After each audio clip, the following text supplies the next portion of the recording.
It's my pleasure to introduce our presenter for the evening. His name is Michael DB Harvey, and he's a London-based organizational psychologist, a political ecologist, a futurist, and a songwriter. That's quite a collection. In the 1980s, he was involved in high-tech innovation as an entrepreneur, pioneering online interactive services, which the internet would eventually turn into mainstream activities that most of us enjoy today. In the 1990s, disappointed with the capacity of new technology to ameliorate human behavior, he trained as a psychotherapist and as an organizational psychologist. He has degrees in English literature, sociology, psychology, psychotherapy, and organizational psychology, and has authored several books, including Interactional Leadership and Utopia in the Anthropocene, a change plan for a sustainable and equitable world. Dr. Harvey, take it away. Hi, everybody. Delighted to have this opportunity to discuss some of the ideas in my latest book, The Age of Humachines, the North American edition of which has just come out in this very exciting new cover with a striking subtitle, Big Tech and the Battle for Humanity's Future.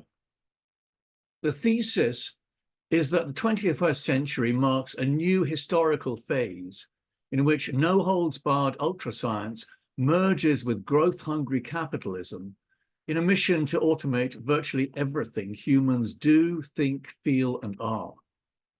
What are the ecological risks of this quest for human-machine fusion on a planet in the throes of the climate and biodiversity crisis of the Anthropocene? What are the potential political, social, and existential risks of this unparalleled attempted transformation? And finally, I want to address the question of whether the big tech juggernaut can be stopped. And if so, what is our alternative world plan? So first of all, what do I mean by human-machine fusion or humachination? This new force in human history comes under many names, such as techno-utopianism, techno-optimism, transhumanism, and the singularity. Economists call it the fourth industrial revolution, and outside the United States, for many nations, it's simply mainstream government policy, often described as creating the next Silicon Valley. As I see it, the primary goal of humachination is to humanize machines and mechanize humans until we reach the point where the distinction between humans and technology virtually disappears. Its manifestations in the business world include mass job automation, the mechanization of virtually every human capacity, skill, and relationship by digital robotic systems, emotional AI, virtual reality, brain-computer interfacing artificial organs, nanorobotics, killer and sex robots, designer children, life extension, and geoengineering and space colonialism. In fact, this intended metamorphosis spreads across so many industries and sciences and is now so embedded in everyday life that it's both too big and too fragmented to see properly. And it doesn't help that it still all sounds a bit too much like science fiction. But for the billionaire titans of big tech, it's both a deeply personal vision and merely a medium to long-term corporate strategy. And Jeff Bezos, for example, describes himself as a builder turning brilliant sci-fi ideas into reality. A good place to try to get to grips with the depth and scope of this transformational project is the work of best-selling visionary and Google director of engineering, Ray Kurzweil, whose 2005 book, The Singularity is Near, with the telling subtitle, When Humans Transcend Biology, is a 650-page Bible of human-machine fusion. For Kurzweil, an early computer scientist and a successful inventor, the singularity is the point where reality is transformed, as the processing power of a cheap computer exceeds the sum intelligence of humanity. An information explosion he predicts will arrive as soon as 2029, and Elon Musk agrees In fact, he forecasts that the intelligence of an average human will be surmounted by AI next year. This hypothetical event needs to be understood in the central context, in the context of the AI project, which in the 1950s first set out to achieve artificial general intelligence, AGI, or superintelligence, which mathematician Jack Good famously called the last invention that man need ever make, adding, as long as it remains docile enough to let us know how to control it. Big caveat that, which I'll return to later. Today, many people are worried about the negative effects of generative AI on education, journalism, and the creative arts. But the message from Humachine HQ is this: you ain't seen nothing yet. Google's DeepMind regards Gen AI as merely the first of 5 steps leading to full AGI. Like Larry Page and Sergey Brin, Kurzweil sees superintelligence as inevitable. He believes it can be spliced into the human brain, the so-called brain-computer interfacing, which Musk's Neuralink and a host of well-funded rivals are actively trying to implement now. Kurzweil also envisages a synthetic human heart and other organs, as well as nanomedicine, and he enthusiastically supports unconstrained genetic engineering for human embryos and even full-on human cloning. Like most Humachinators, Kurzweil believes that the total mechanization of the human brain and body is possible because he embraces the brain-computer metaphor, which is at the theoretical core of human-machine fusion. This construes the human brain as essentially a piece of software running a body which is essentially hardware, as opposed to a unique embodied intelligence rooted in a cultural and historical network.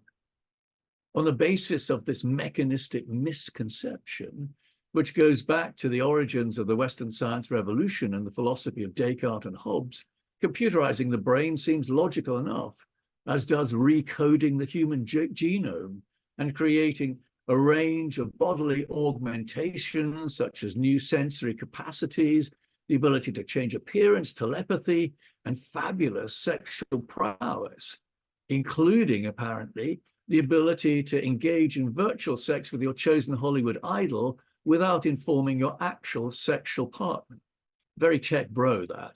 And Humachination is overtly male and even masculinist in character.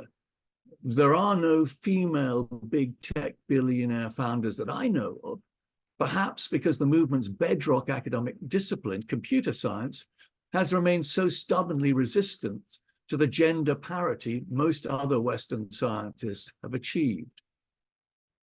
Human mechanization is meant to make death from natural causes redundant, opening up the possibility of life extension for 500 years or more, supposedly. Human-machine fusion is just the start of what I call ontological capitalism, or ontocapitalism, which aims to bring about the ultimate transformation of all energy and matter. Kurzweil calls this process applied evolution, recasting the past 3.5 billion years of life on Earth as a crude engineering project in need of upgrading. Every law of science will be surmounted, including the speed of light and the second law of thermodynamics, entropy, the tendency of all things to disorder and dissipation. Kurzweil believes that his principle of exponentiality, an infinite doubling of the power of technology, can smash all biophysical limits on the way to a post-biological techno-utopia of disembodied consciousnesses eternally floating through the cosmos. Now, of course, a science-based vision like this is not going to get very far in our current world system without the endorsement of its dominant academic discipline, neoclassical economics. That started to come in the 2010s as Humachine corporations like Google, Facebook, Amazon, Apple, and Microsoft mushroomed into vast global monopolies. By 2014, Google, which Page and Brin tried to sell for a mere $750,000 in 1999, was worth $1/3 of $1 trillion, on its way to today's 2.3 trillion valuation. MIT economists Brynjolfsson and McAfee, in their 2014 book, The Second Machine Age, seized on what they saw as the potential for accelerated productivity in big tech innovations and Kurzweil's theory of exponential hypergrowth. They even celebrated the techno-utopian potential of economic abundance, which techno-optimist hedge fund manager Mark Andreessen recently described in the following terms, quote, "We believe we should push to drop prices across the economy through the application of technology until as many prices as possible are effectively zero." Zero prices? Really? The idea that tech billionaires like Andreessen would allow capitalism to in fact dissolve itself is something of a stretch. It's very hard to see evidence of that in today's cost of living crises across the world, or in the swelling fortunes of the tech masters of the universe, who now own a third of the world's top 50 companies, according to Oxfam. But that's the fantasy techno-utopians are selling. The second myth is that the potential disappearance of hundreds of millions of jobs through automation is nothing to worry about. World Economic Forum founder Klaus Schwab deftly makes that point through the title of his best-selling 2015 book, The Fourth Industrial Revolution. He argues that every phase of industrialization causes concerns, but that everything always works out well in the end, with raised living standards and new social development. This, however, is a rather misleading interpretation of the 3 generations of misery endured by working people in the first phase of the British Industrial Revolution up till 1840, during which real wages actually fell, living conditions deteriorated horrendously, and skilled protesting workers, like the Luddites, could only be quelled by the most draconian means, including, in the end, capital punishment. But the "we've been here before" line seems to be the only rationale that economists forecasting mass jobicide seem to be able to come up with. Surely the replacement by machines of most cognitive, relational, and creative human skills is categorically different from much more limited levels of mechanization in the past. But then, if you think that nothing much interesting happened before the rocket of economic growth took off in the mid-19th century, most of the past 300,000 years of human history must seem largely irrelevant anyway. The third point economists supporting Humachination want to ram home is the need for deregulation. As the high priest of Davos, Klaus Schwab seems to be sufficiently aware of the dark side of some of his super-rich clients to warn of dystopian possibilities in the future. But his main message to the elected representatives of the people is crystal clear: back off. He insists that government regulation of technology simply slows innovation down. Instead, governments should do everything to accelerate technological entrepreneurship. He argues, indeed, if they don't revolutionize their own operations, they may not survive at all, he implies. This intense focus on deregulation is fundamental to Humachination.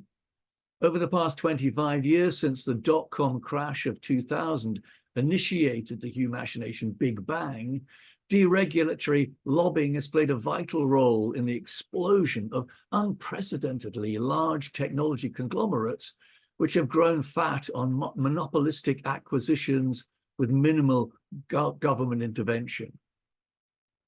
Indeed, supporting human-machine fusion has become mainstream policy for many governments, right across the political spectrum, from left to right.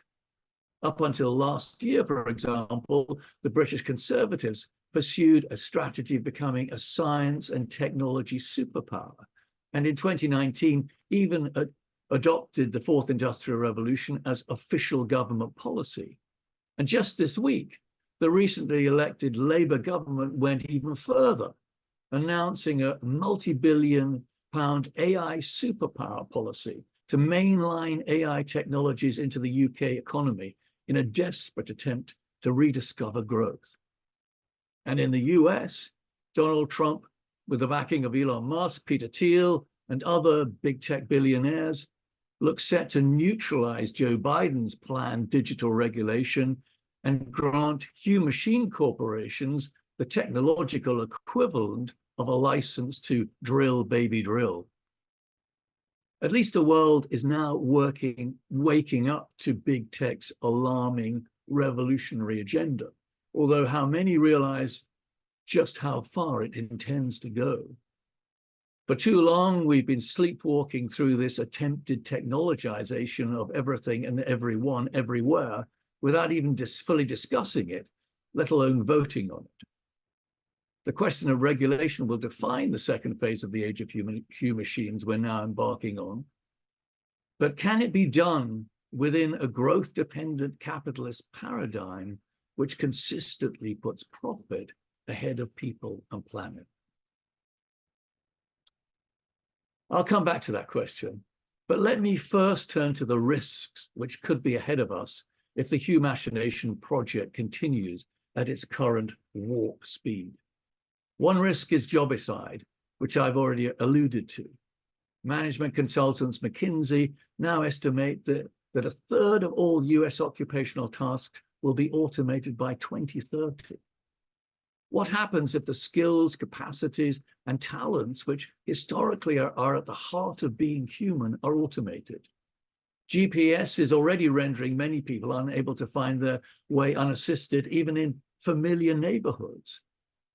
Does mass automation dissipate other deeply human competences so that our freedom and independence gradually wither away? It's a process of de-skilling, which I've compared to the historical enclosure of the commons, since these skills are part of our common species inheritance.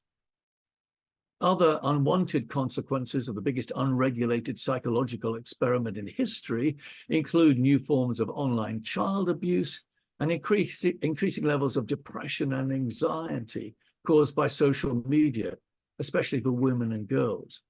And then there's the accelerating race to produce lethal automated weapon systems, aka killer robots. The US military alone has some 800 of these in development, many of which potentially push humans out of the loop of life or death decision-making, despite repeated assurances to the contrary. These risks are dystopian enough, but let me focus on some specifics, starting with increased social inequality. Techno-utopianism claims to bring about social equalization, if not complete egalitarianism, then at least a flattening of today's steep pyramid of economic inequality, which sees the richest 1% of the global population owning as much as the poorest 95% of humanity combined. Civilization's long-standing pyramid pattern flattened remarkably in the third of a century after World War II, leading to a corporate CEO-employee wage ratio of around 20-to-1 in the 1960s. Now, in the 2020s, it's closer to 300-to-1. And it's big tech multi-billionaires who dominate the Forbes rich list. Bezos and Musk alone own more than the poorest 40% of Americans. While tech workers on 6- and 7-figure salaries occupy a sixth of the top 5% of high-earning jobs. As the tech elite gets even richer and more powerful, continuing to capture most of the rewards of what increased economic growth there is, are we going to see a sudden reversal in inequality, or its further consolidation in a tech-dominated state with even greater wealth disparities, especially if the predicted hollowing out of the middle class through job automation occurs? How often has a ruling elite surrendered state power to the majority, especially if that minority group are the only people who actually really know how the state functions? One answer can be found in the culture and personal values of humachination. In the UK, we thought we'd hit peak individualism when Margaret Thatcher announced that there is no such thing as society, only individuals. But Silicon Valley has long worshipped a philosopher whose hatred of altruism, collective effort, and the very idea of the public makes Thatcher look like a socialist. I'm talking about Ayn Rand, whose novels idolize the kind of ultra-individualistic, entrepreneurial great man who the Age of Humachines has made all too real. Silicon Valley individualism produces a strange kind of utopianism, which more or less dismisses the very concept of society. It also generates the founder as dictator management style, which can generate the diametrically opposite of socially beneficial leadership. The longing for immortality, which seems to unite all tech overlords, is a case in point. The most famously miserable bunch of immortals in history appear in Jonathan Swift's satirical masterpiece, Gulliver's Travels.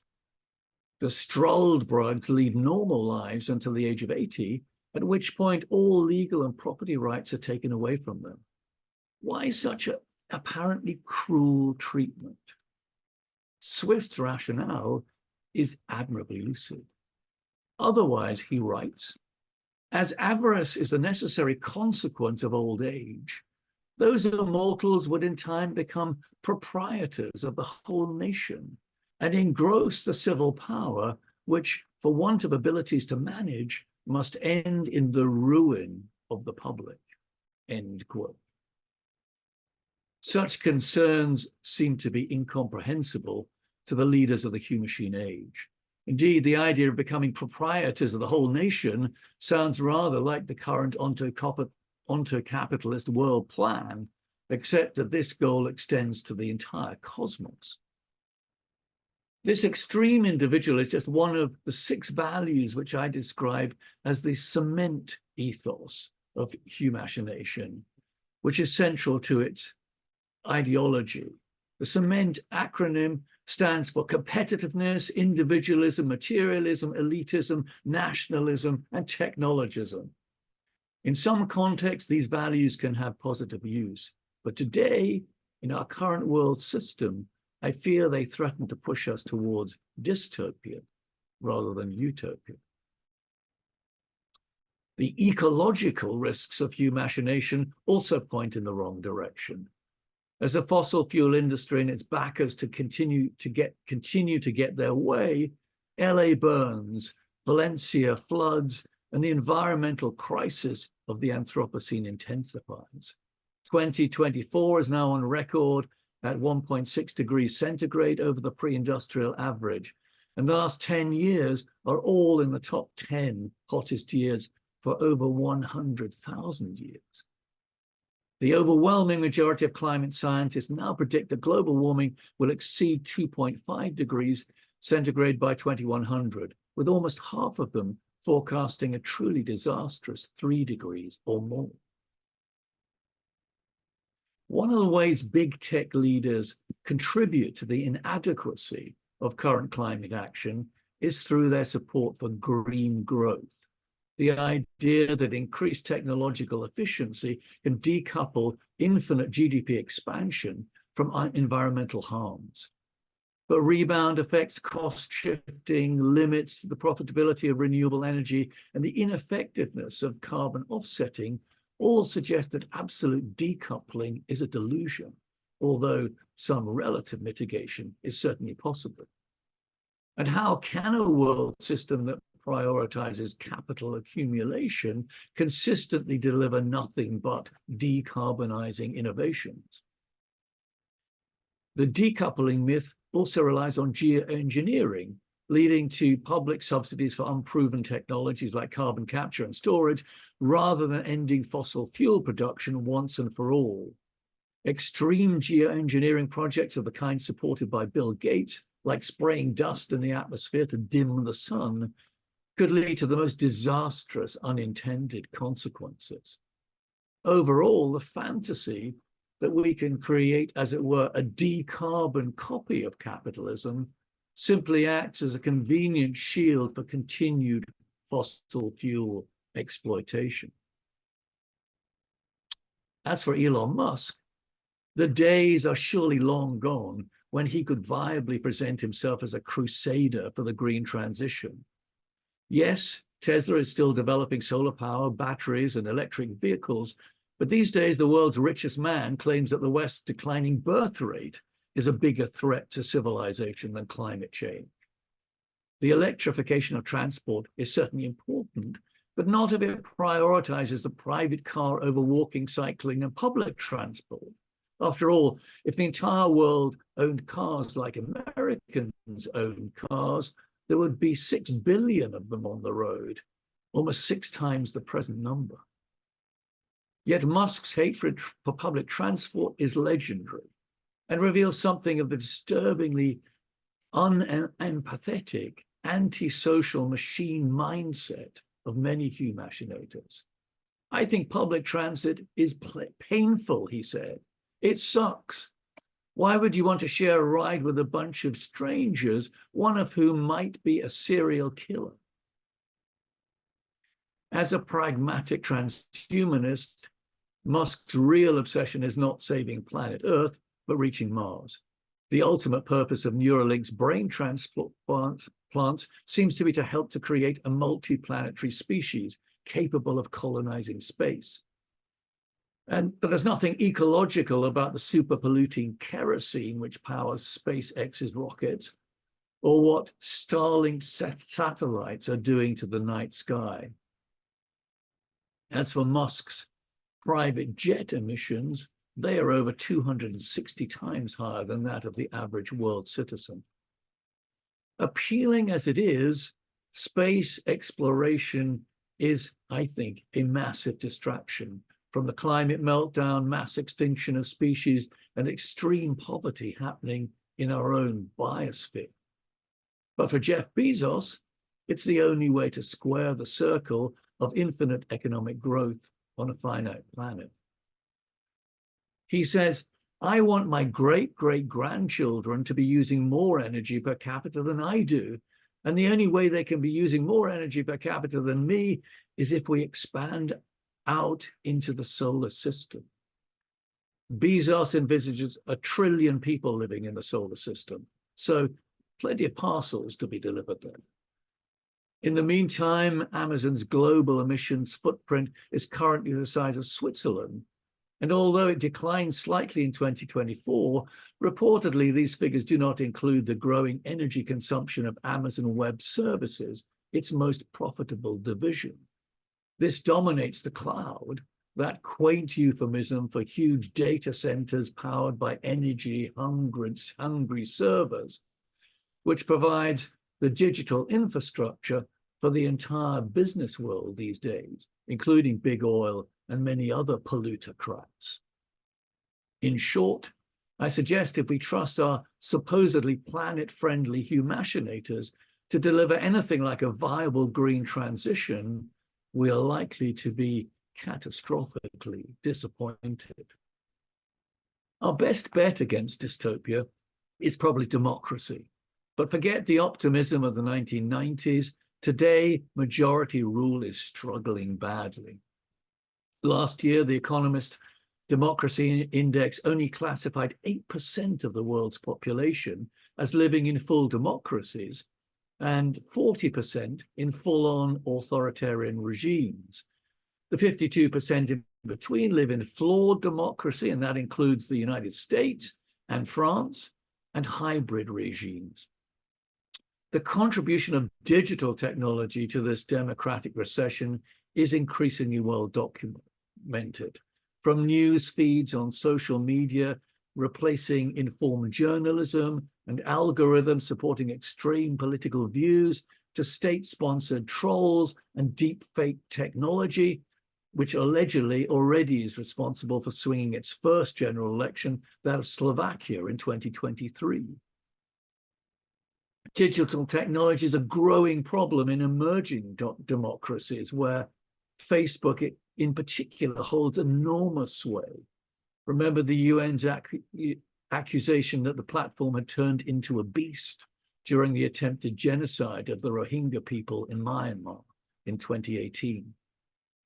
In the coming years, will humanation continue to foster this post-truth war of attrition against democracy? Well, Musk's transition from an Obama supporting moderate to an anti-woke Trumpian warrior supporting far-right groups in Europe is one indication. Mark Zuckerberg's recent ditching of all fact-checking on meta platforms is another. Other big tech titans made up their mind a while ago that technology provides a better indication of what the people really want than the ballot box. Peter Thiel, billionaire don of the PayPal mafia, wrote in 2019 that the vast increase in welfare beneficiaries and the extension of the franchise to women have rendered the notion of capitalist democracy into an oxymoron. All that was a quote, by the way. He declared, quote, he no longer believes that freedom and democracy are compatible, end quote. His long-term support for Donald Trump and his financial sponsorship of J.D. Vance and other hard-right US politicians shows this was not just talk. Thiel seems to believe that, quote, we are in a deadly race between politics and technology. The fate of our world may depend on the effort of a single individual who builds or propagates the machinery of freedom that makes the world safe for capitalism, end quote. Well, what Thiel seems to mean by the machinery of freedom is the data mining and surveillance techniques being pioneered by his Palantir Corporation, which has gone from providing border control technology and CIA-sponsored terrorist tracking to becoming the de facto data operating system for the British National Health Service. Alarmingly, Palantir is also now involved in developing AI-assisted weapon systems. A champion of absolute free speech on the internet, who at the same time seems to be preparing ready-made dictatorship kits for governments around the world, possibly using our most intimate data, is this what big tech libertarianism amounts to? And of course, the surveillance state is already more or less up and running in China with its ubiquitous cameras, spy drones, social credit system, and online censorship, notably used in the repression of the Uyghur people. Next week, as the second Trump administration begins, the real test will begin of whether American democracy and techno-capitalism are indeed incompatible. Put this overt threat to democratic freedoms together with the prospect of growing inequality and greenwashing climate action, and it's easy to see how humachine techno-utopianism can morph into the ecologically ravaged techno-dystopia I call the techno-scene, the worst outcome of the Anthropocene. And all that's before we look at the truly existential risk to the future posed by transhumanism, which needs to be taken quite literally. Human-machine fusion really does threaten the existence of Homo sapiens as we know it. A cyborg with a 90% computerized brain, bionic limbs, and outlandish sensory augmentations would represent a totally different species. Add to this life extension and individual eugenics, and you have to question whether this synthetic being would even qualify as a member of the Homo genus. And given our pyramid of inequality, would these modifications be shared widely regardless of cost? Or would we see, in effect, the super rich emerge as a new master race? Yes, there is a strong case for meditechnics to be used to restore normal human function, but this shouldn't be allowed to become a Trojan horse ushering in transhumanist speciation for those who can afford it. At the moment, the bioethical war preventing human cloning and gene editing is holding fast. But for how long, given the weight of money and ideological conviction that's pushing against it? And finally, in this catalogue of doom, I wouldn't want to entirely discount the ultimate risk, AI-mageddon, the catastrophe of superintelligent machines taking over from humanity. How many examples do you know of a more intelligent thing being controlled by a less intelligent thing? Asks Geoffrey Hinton, who after 50 years of working on machine learning is now warning of the imminent risk that it could cause human extinction. And let's be clear that the accuracy of any prediction about AGI is somewhere between 0 and 100%. That's because if achieved, it's a complete unknown that by definition is beyond human comprehension. And yet this magic intelligence in the sky, as OpenAI's Sam Altman coyly calls it, is the holy grail which the biggest technology conglomerates the world has ever seen are now locked into a deadly battle to discover. That's why I advocate banning AGI until such time as it can prove itself to be completely safe, which is quite possibly never. So, can we do better? Yes, I believe we can. And in one sense, the answer to how we stop the human-machine juggernaut from plunging us into dystopia is disarmingly simple: regulation. That's why the tech masters of the universe hate it so. Confirmation comes from Mark Andreessen, who last year listed what he called the enemies of techno-utopianism.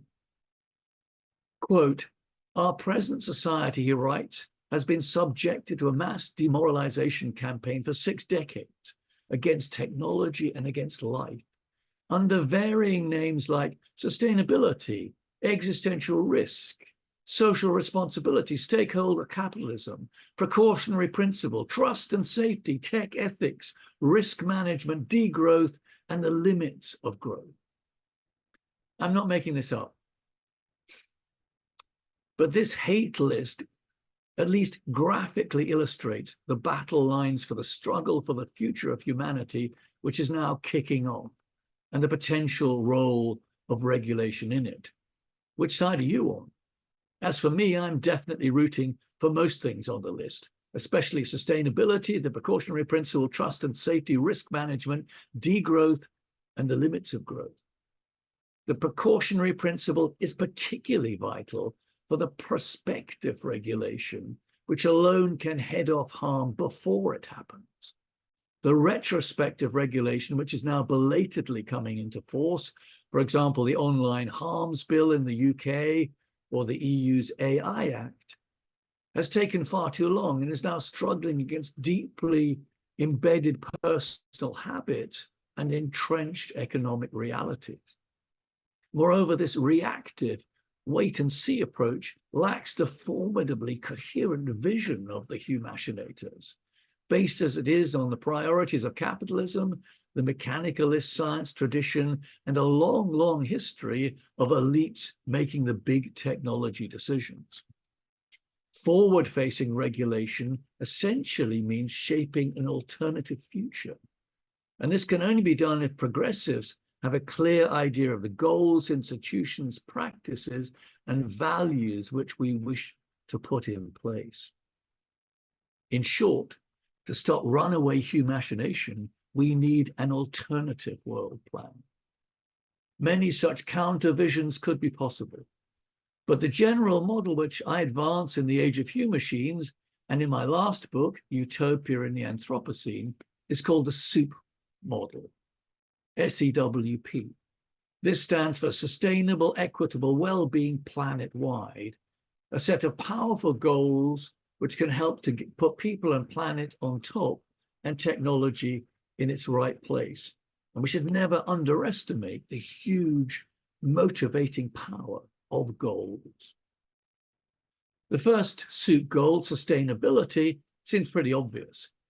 Even before videos of the Los Angeles fires started spiraling around the world to emphasize how badly we need to return our planet's breached Earth systems to within safe limits.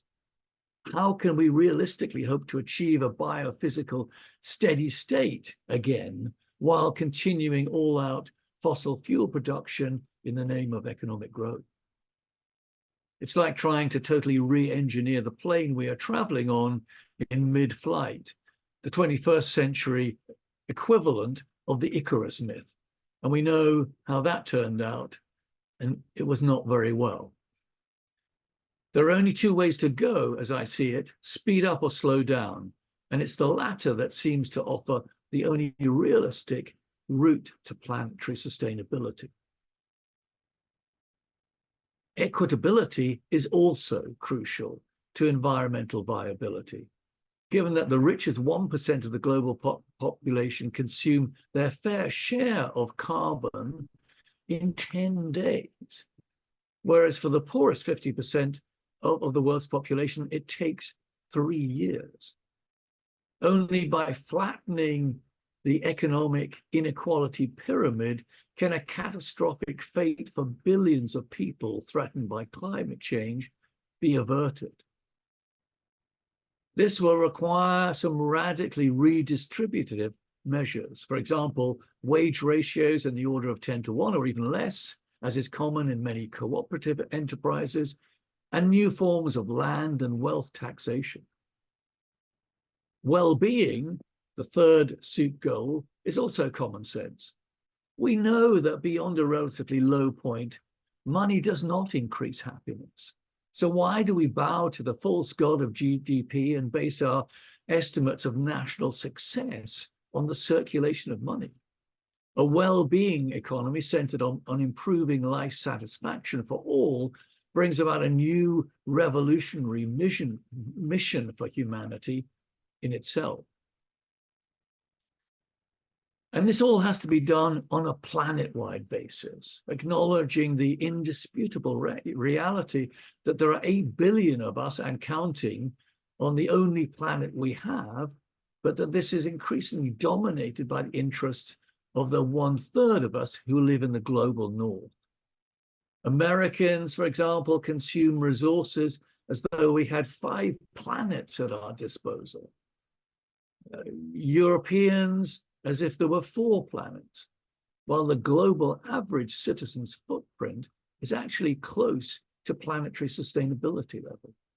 First and foremost, we need to degrow the North's gargantuan consumption, which would create leeway for some essential economic development in the poorest areas of the global South before a new sustainable average footprint for all could be established. Yes, it's degrowth. Back to that idea. To have any chance of implementing these new goals, a new world system has to be based on a totally new planet-wide economics. Degrowth and respecting the limits to growth are key terms in ecological economics, which reinstates the natural world that was expelled from the discipline by neoclassical economics about 100 years ago. Its aim is to create a steady state between environmental resources and economic productivity, which fully recognizes the reality of entropy. In the global north, post-growth economics means cutting down on excessive production and consumption.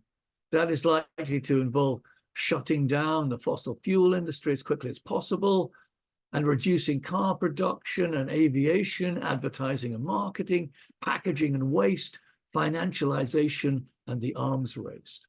The chimera of never-ending growth based on the miraculous powers of fossil fuel has to be abandoned and replaced by a focus on achieving an equilibrium between people and planet.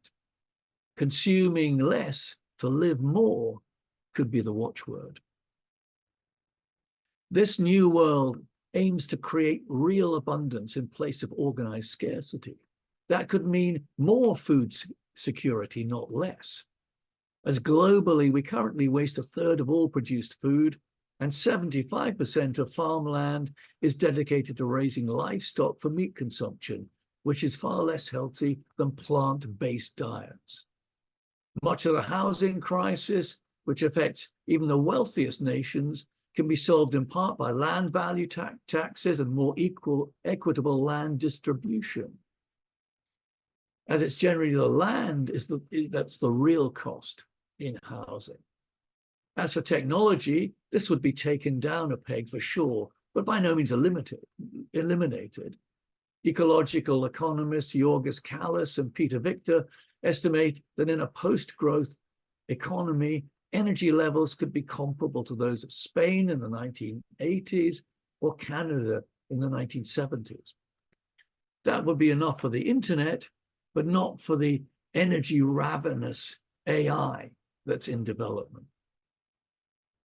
Low-tech tools would abound, but they'll be flexible, fixable, recyclable, and shareable, while new high-tech medical advances will focus on improving everybody's health.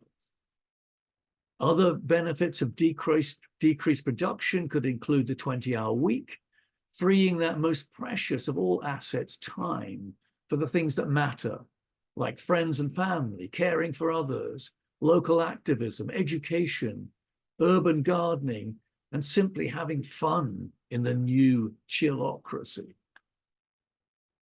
Life would be better in cities designed for community, not cars, and for social integration, not division, with safety, well-being, and conviviality being uppermost. Changes in education and the rewilding of unproductive land will bring the reality of nature home to everybody. Of course, it won't be easy to ignore the siren calls of those who claim green growth and new tech can solve everything. But the end of capitalism doesn't have to be the end of the world. As Jared Diamond once said, quote, "A lower impact society is the most impossible scenario for our future, except for all other conceivable scenarios," end quote. None of these changes can happen without a new politics, and technology is always a matter of political choice. The soup model involves stepping back, taking stock, making informed choices about what we really want, fully reclaiming the commons of human skills.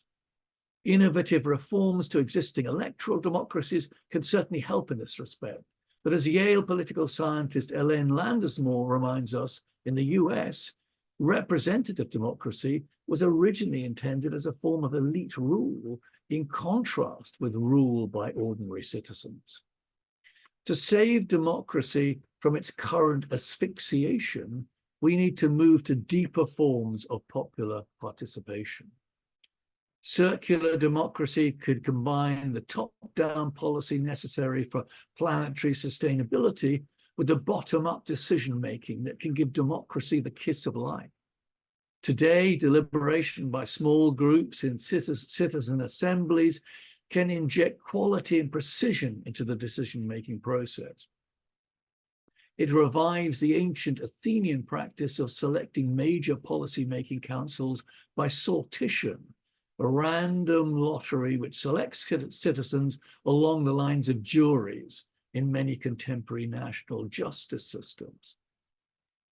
Deliberative polling, which typically involves opinion polling before and after an extended debate by a representative group, has been shown to increase empathy for opposing views, build respect for evidence-based arguments, and strengthen commitment to the choices which are made by the group. In Ireland, the immensely difficult task of designing new laws on abortion was solved by a series of deliberative assemblies. And Iceland even created a new political constitution using a participatory, multi-level approach. Just as jurors can become experts in law, so participants in deliberative assemblies rapidly become more informed, rounded voters. The process is epistemic, creating new knowledge rather than simply reinforcing existing opinions and power structures. New forms of participatory democracy provide the ideal platform for prospective and retrospective regulation relating to technology. I call this process demotechnics, decision-making on new technology by society as a whole. This can be carried out by parliamentary groups in unison with popular assemblies and other models of participatory politics.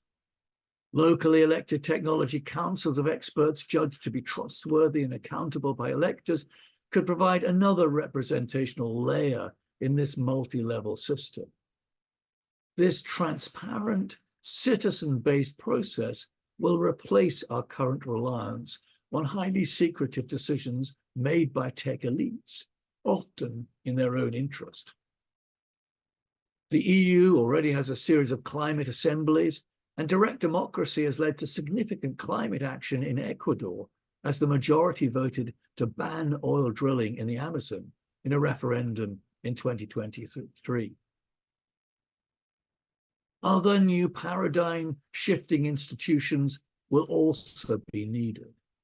This could include the ecologization of education, a new approach to history which values indigenous human competences over technology, and a new emphasis in science on an integrated systems approach, reflecting what ecologist and physicist Fritjof Capra calls the shift from mechanistic physics to the life sciences, based on the realization that the fundamental pattern of life is, quotes, a network pattern capable of self-organization, end quote. In this view, life is not an inferior machine to be redesigned, but something closer to a self-choosing network of creativity. This fundamental insight will also drive new non-hierarchical decision-making and worker ownership in post-growth cooperative enterprises. System changes of this sort will help to create vibrantly new lived values, which could amount to nothing less than a transformation in human consciousness. As a psychologist, you'd probably expect me to say something like that, but I can't tell you exactly what these changes would look like. Utopia can only be reached by walking it. However, this new psychology could include the deceleration in everyday life, a new sense of positive self-limitation. Ecofeminism may well banish the aggressive tech bro manosphere once and for all, and a new lived experience of diversity will make today's cultural wars seem utterly barbaric. Another suggestion is for a psychological value system to counter the cement ideology of our current world system, which I mentioned earlier. This alternative candid ethos proposes cooperativism, altruism, non-materialism, democracy, internationalism, and deference to nature, or ecologism. And that's in place of competitivism, individualism, materialism, elitism, nationalism, and technologism, the fearsomely interconnected cement ideology.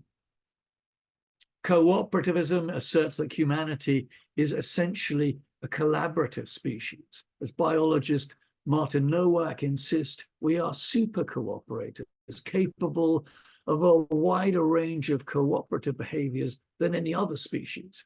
Human society in almost any form would be impossible without the community spirit, voluntary work, and unpaid care which keeps a modern state functioning, despite the hyper-competitiveness of business, incessant institutional conflict, and a political culture which prioritizes domination over working together. Altruism or group orientation is another candid value, hated by Ayn Rand, but essential to our humanness, as we seem to be the only species prepared to risk our lives for strangers. Non-materialism is also needed to challenge the materialist culture of consumerism and money, and as a spiritual alternative to the religion of technology. Democracy, the fourth Candid value, once fully developed as a way of life, can lead to a flexible situational egalitarianism capable of taking on the zero-sum mentality, which divides the world into winners and losers. Internationalism is planet-wide thinking at the personal level, which is needed to combat the nativism, ultranationalism, and isolationism sweeping the world today, which could contribute to 21st century catastrophes even greater than that of World War II. Finally, deference to nature, or ecologically informed living, offers the best counterweight to the technologism which equates human progress with the advance of our tool making. Yes, it's one human talent, an important one, but only one of many, some of which are still to be fully developed. Understanding our own part in nature and deepening our connection with it is essential to ensuring that we make the most of our technology while ensuring that it remains our servant rather than our master.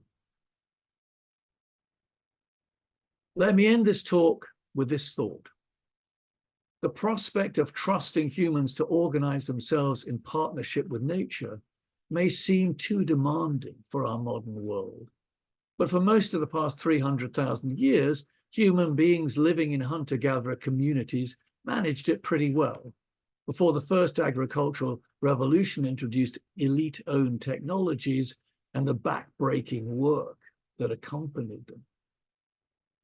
Achieving something like this utopian state on a much greater scale of complexity is, I believe, the true challenge of the Anthropocene.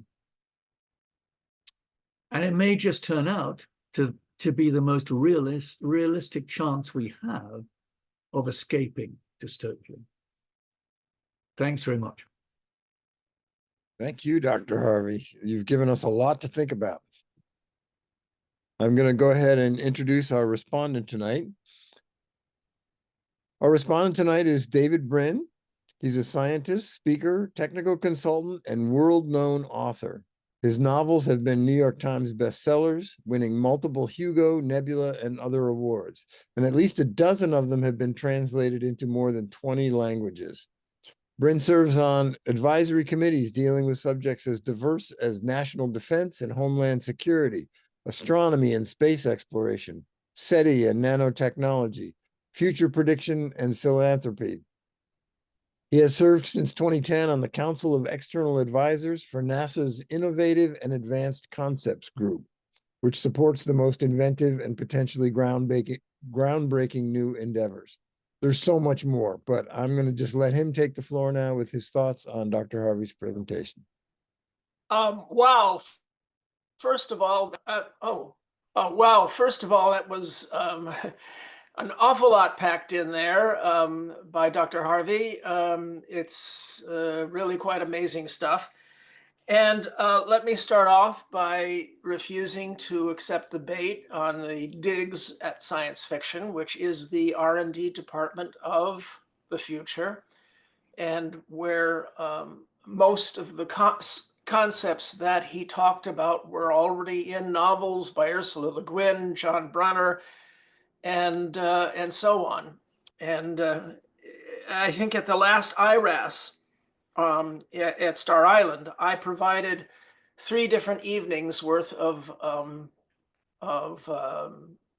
short presentations about just science fiction films, which have a tendency to be more superficial, just science fiction films that have gone into these territories about our ethics and our dealing with the planet. Certainly deference to nature is a major theme in a lot of these stories, as in my novel, which is called Earth. And I discuss some of this in Vivid Tomorrows on science fiction in Hollywood, and how these warnings that we feed the zeitgeist that Dr. Harvey talked about have filled our perspectives, partly because of a mythology of worry. Now, he does refer to history in a few places, and I would hope for more, because there's no was no discussion of how the Industrial Revolution did two things. It had horrible Dickensian factories, and yet the farmers all left their fields to go to the cities. Why? Why, if they were about to suffer so? Well, those never mentioned in those discussions of Dickensian factories is the fact that they were making stuff that people bought. For the first time, people could have iron bedsteads to lift their beds off of the vermin-encrusted floor. They could buy clothes, more than one set of clothes, books, chalk, soap, bathtubs. So it is a bit of a privileged situation to declare at any given phase in the last 300 years that this has been a, well, Dr. Harvey refers to something. He refers to the post-World War II egalitarianism of the society, and I refer to it a lot myself. Karl Marx predicted a particular scenario, and nobody ever talks about Marx or Adam Smith anymore. My parents' generation, even the workers, the average people, understood the scenarios that were described by Marx and that were obviated and basically deterred by the revolutionary behaviors of the Rooseveltians after World War II that created the flattest, most egalitarian society the world has ever seen. And I agree with Dr. Harvey there. I also agree that there is a worldwide oligarchic putsch going on right now to try to restore 6,000 years of feudalism, that the Rooseveltians made a brilliant exception to. And in my own blog that I just posted today, I talk about how human nature, especially among males, is going to always make high status males try to recreate feudalism. And we're seeing that now. We're seeing this oligarchic putsch worldwide. Unfortunately, the tech bros are not the locus of this. Sure, Peter Thiel is terrible and Elon has gone off the deep end. I'll grant you all of that.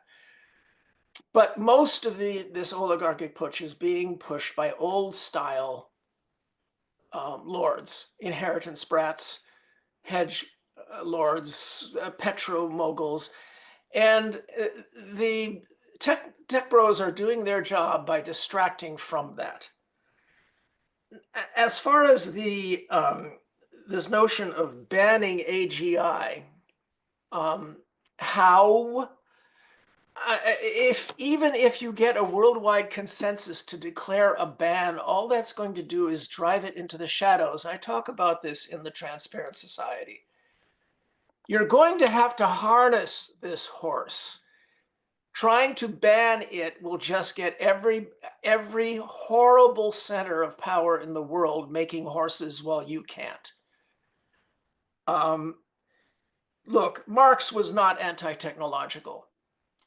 And it depresses me to see the left join with the entire right in basically what turns out to, it's fundamentally anti-modernity. And we in the United States of America have had 8 phases of anti-tech, anti-modernity revolutions. And we've managed to survive and keep this Enlightenment experiment going despite. In 1778, Cornwallis went south because he knew he would find more romantics who would support the king. The Confederate slaveholders, 1 million white Southern men fought for the rights of their class enemies, as Marx would put it. And this has happened again and again and again. It's a schism in the American psyche. And the one common trait is hatred of modernity. And it depresses me to see a large fraction of those who want to see a better world picking up that same theme, because it's not going to work. Dr. Harvey brilliantly laid out the choice before us: forward or back. He argues for back. I'd like to see one example of that ever having happened. But forward offers opportunities, including in conjunction with and in partnership with our new children, the new versions of humanity. And it's not going to be easy. It's not going to be easy at all. But we might be able to persuade them to be partners in this, because boy, we need more than just these prefrontal lobes to be able to find wisdom in the future. And this became more of a rant than I expected. You really got me going, Dr. Harvey. And that was the job, and I just did my job as respondent. I think that, oh, one last thing I noted here. The really greatest metaphor for this oligarchic putsch, and we're in total agreement about that.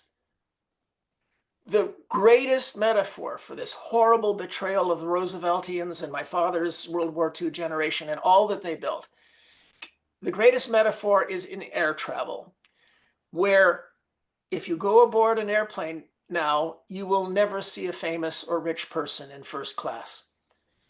The rich have abandoned first class as they abandon all other forms of transportation, as Dr. Harvey spoke of for Elon Musk. And they're now flying all these jets.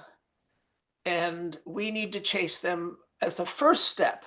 I'm sure Dr. Harvey and I could negotiate some steps that we'd both agree on to fight this horrible thing. The very first step should be to surround all of the private jet terminals with pitchforks and torches and say, back to first class, where you belong. You're going to fly with us. Sit there with your napkin, with your tablecloth, sip your samosa and fly with us. You're in it with us, just like you're on this planet with us. And now I am done. I appreciate what you said there, David, and I think we probably do agree on quite a few things there. I certainly am not getting a dig at science fiction. I'm really saying that part of the problem, I think, is that people don't really see either the origins of these ideas in science fiction or their reality or where they're going. And that, in many ways, is what I'm concerned about, is what is the ultimate destination of all of this? And because it's so fragmented, this whole area, scattered into thousands, maybe tens of thousands of different projects happening all over the world, with most people not putting them all together, as I agree that science fiction actually is better at doing that, joining up all the dots. But because of that, I think we're failing to see what this direction is, and the most dangerous areas, which I've talked about in terms of job automation. Yes, there is a case for saying it's always worked in the past, but really, this is a transformation of just about everything about work. The very concept of work, the very concept of being human, of having particular skills, competences and talents, which can't be done by machines. So this in itself, I think, is a hugely problematic area. We don't know how it's going to work out. There will be a resistance. I think the new Luddites, and perhaps you were alluding to some of them. No, I don't think that claiming first-class air travel would probably be top of their list of demands. But I certainly take your point that we've got to do something about the 0.001% of humanity with their jets and mansions and super yachts who are contributing a huge amount, actually, in aggregate terms, to global warming, as well as setting an example for everyone else to follow. And that I think is what we desperately need to change. And I don't think it can be done just pragmatically. I think there has to be an alternative vision. And one thing I would say about Humachination, it is extraordinarily coherent. You know, it does hang together in an amazing way. And some of the arguments you talked about modernization and going forward, and that's the only direction that really is realistic, you know, all encourage that kind of vision. But I would say, you know,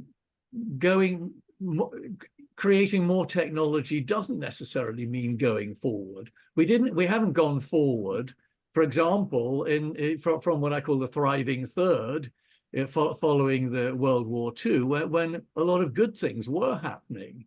In many ways, we've gone backwards since then. We've gone backwards in terms of equality. We've gone backwards in terms of democracy. You think of the hopes there were for democracy in the 1990s.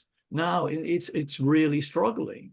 Those are ways in which, you know, I can go through a catalogue of disappointments, I think, of the 21st century in terms of the way people are actually living.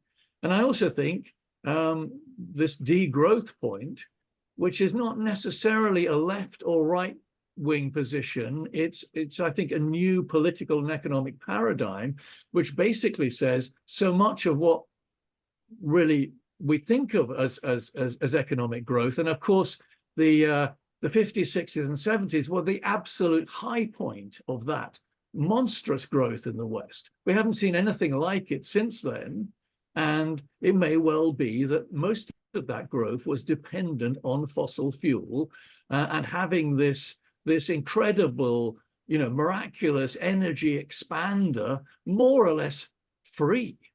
You know, particularly when all the Saudi Arabian oil fields came on stream in the late 40s.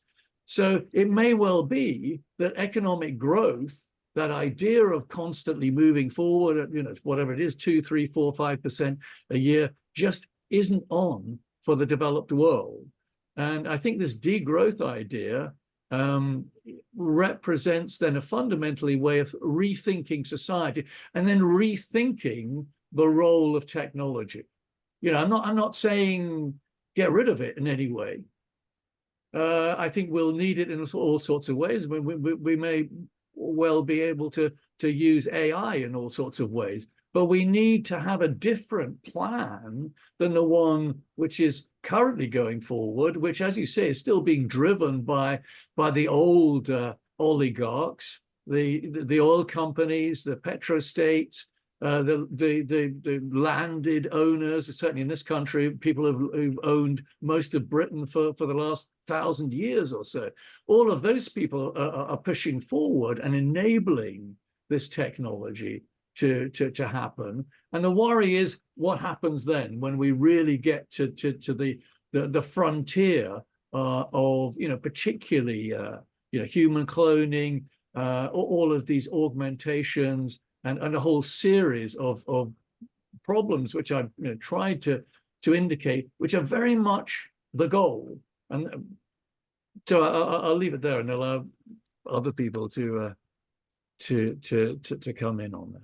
Well, I think that it's terribly important what you say, but my job, look, my blog is called Contrary Brin. So while I agree with you very, very, very much that an oligarchic putsch is taking place on this planet that's trying to restore 6,000 years of feudalism, it depresses me that nobody looks at those 6,000 years. Mm-hmm. Now, you did refer a bit to history, but the fact in my blog today is about the fundamental conflict between human self-interest, especially male reproductive strategies, and your plan to use regulation to stifle what is the male reproductive strategy all across mammalia. Every single species is warped by this tendency of males to have been rewarded in their past for getting high status and denying other males the right to reproduce. And that's what these oligarchs are trying to pursue viscerally. That's because we're all descended from the harems of those bastards across 99% of cultures across 6,000 years. Now, the Rooseveltites, like my parents, they were part of an evolving enlightenment that I talk about in my blog. They didn't come out with this new egalitarian society like Athena from the brow of Zeus. It was growing, it was building. The American founders, much maligned today, Washington, Jefferson, all those guys, when they finally got the revolution through, they committed one of the greatest acts of wealth redistribution in the history of the world.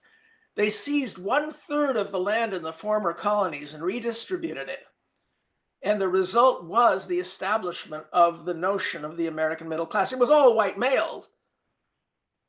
It had to go through many more iterations. Now, let me just not try not to, but the Rooseveltians did this pragmatically and incrementally. And that's something that I think a lot of visionaries just keep forgetting.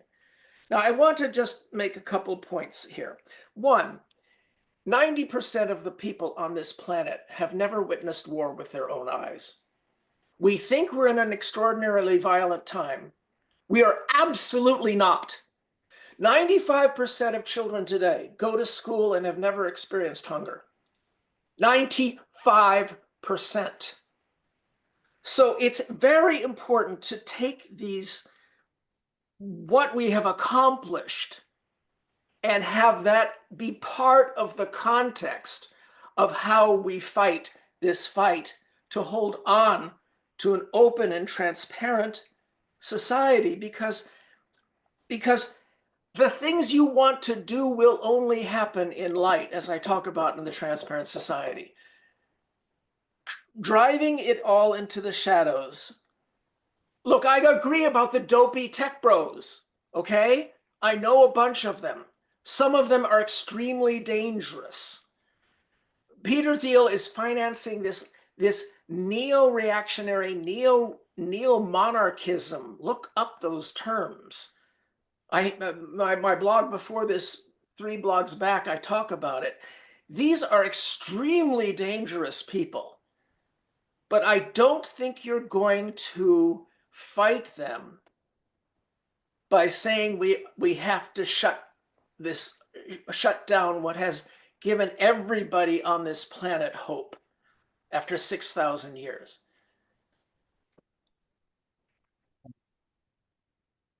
Okay, thank you.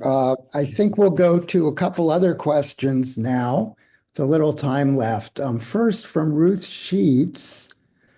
How is it we, the people, somehow have no say in this tech takeover, which only slightly improves life for the vast majority of people, but vastly increases the wealth and excesses of rich toddler men like Bezos and Zuckerberg, who can empathize with no one? Michael? Yeah, well, I absolutely agree with Ruth. I think this is the fundamental problem.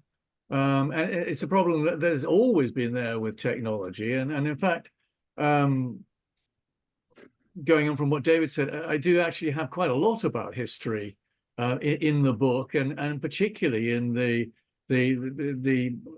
evolution of the pyramid society in the city-states of Mesopotamia and Egypt, and just that point where you began to see, I think, for the first time, technology being decided on by the elite in its own interest. And I think that's why I propose the different way of looking at politics, or the demotechnics, where ordinary people more of a deciding vote on what technology is or isn't. Because at the moment, it's so completely enclosed within, in some cases, perhaps a few dozen people around AGI.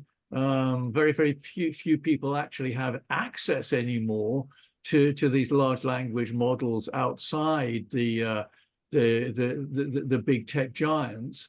And we also have, the worst of this idea of AI and so on, which is that biases, prejudices, the kind of masculinism to some extent, which David is talking about, no longer transparent, but embedded in systems which are distributing, basic things like, housing benefits, or making, fundamental decisions in terms of everyday, the everyday workplace.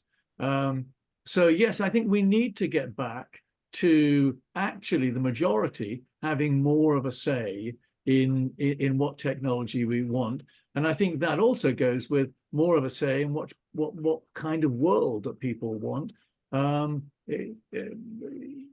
Is it a super high-tech world where we hope that, Americans will, because let's face it, a lot of this is about America, will continue to get richer and richer and start spreading a bit more of that wealth across the world until, before the climate meltdown actually happens, which of course in America per capita is extremely responsible for, or do we try to put some of these decisions where they're supposed to be in democracy in the hands of the majority?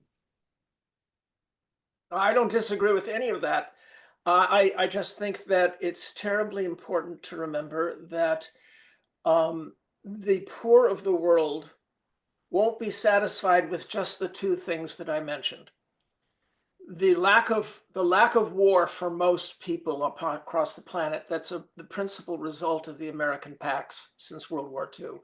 And the fact that 95% of all children go to school and have never been hungry. They're not going to be satisfied with that. They want everything they see in the movies. Now, if it's absolutely true, and I talked about this in my novel Earth, Americans above all, but all Westerners and so on, have got to decrease their, maximally keep a comfortable lifestyle at such greater efficiency that they are far less impinging on the world, if for no other reason than if they develop those technologies, then when the rest of the world, the 4/5, demand to live like us, they can do so without destroying everything. So it's in our own self-interest, and I apologize to the world that the romantic and anti-modernity pro-feudalism wing of the American psyche has put everything that both you and I want onto a back burner. We're just going to have to do it ourselves. But I think that these guys, yes, they are man babies. Yes, there's no question of that. But AI and all of that needs to be controlled by the thing that has worked. Women understand this. They live in a world where they could be harmed at any given moment by large creatures that surround them. What is the thing that protects them? Accountability. They have tools, social tools, legal tools to hold accountable. And they're getting bigger by the day with reforms. And if we can get AI to hold each other accountable, then no matter how smart they get, this one method has been proved that it can work. It depresses me that the left absolutely never reads either Marx, where he was both right about the past and totally wrong about the future, and especially how the left disparages the founder of their entire movement, named Adam Smith. Okay, I think we're about out of time. JD, did you want to wrap it up, or? Let Dr. Harvey have the last word, please. You want to have a last word? Yeah, okay. Well, I think that first of all, I would say that a lot of the left, in fact, is totally behind full-on techno acceleration.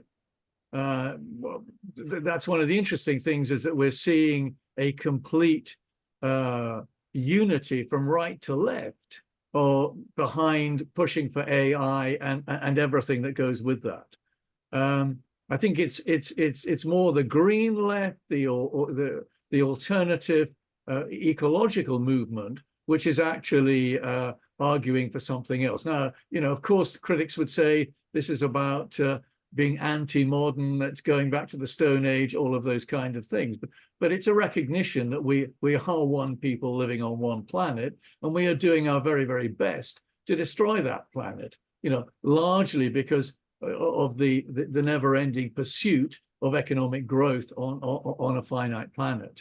And I think that's where we're going to see the real changes coming, the kind of clever resistance, the resistance which can lead to a different world, which prioritizes sustainability, which prioritizes the way we live on this beautiful planet. But you may say wars seem to have disappeared. Well, harder to say that if you live in Europe, where we have one of the biggest wars since the Second World War, and a growing right-wing extreme movement, which is seriously aggressive and hostile to immigrants and to everyone.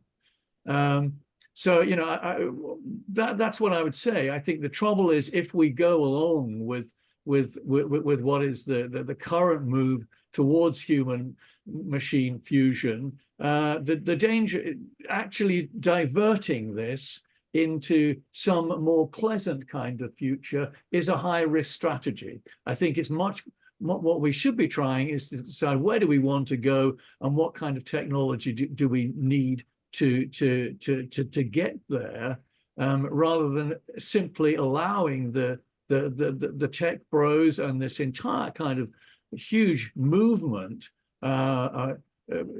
involved in human machine fusion to go its way, and hope that we can somehow persuade it to go in a slightly different direction. I mean, people like Elon Musk, they may be easy to put down and be rather contemptuous of, but the power that they have is almost unparalleled in human history, and it's simply kind of hanging on their coattails, or trying to tinker with what's going on. I don't think it's going to work. We need something different, and it's there in the green movement, it's there in degrowth.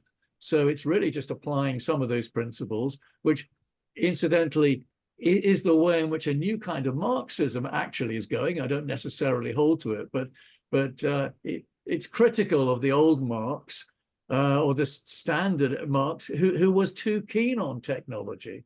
This is the kind of new ecological Marx that's been discovered, particularly by a Japanese scholar called Sato, who managed to sell a book on degrowth and Marx in Japan, which sold for 500,000 copies, which is absolutely unprecedented in Japan. And it's an indication, I think, there is the ecological movement, degrowth, is beginning to take off and being seen as the solution, not simply to technology, which is kind of what I'm focusing on in this book, but to all the problems we have. And if creating a world where we can live together much more beautifully, and develop the real kind of talents that we have, perhaps for the first time, through responsible self-organization, that seems to me a much more interesting goal than anything to do with AGI. Well, I agree with almost everything that you said, and I wish you best of luck, and we'll have to figure out the right tactics to make this better world that we both want, and avoid a return to 6,000 years of feudalism. Agreed. Yes.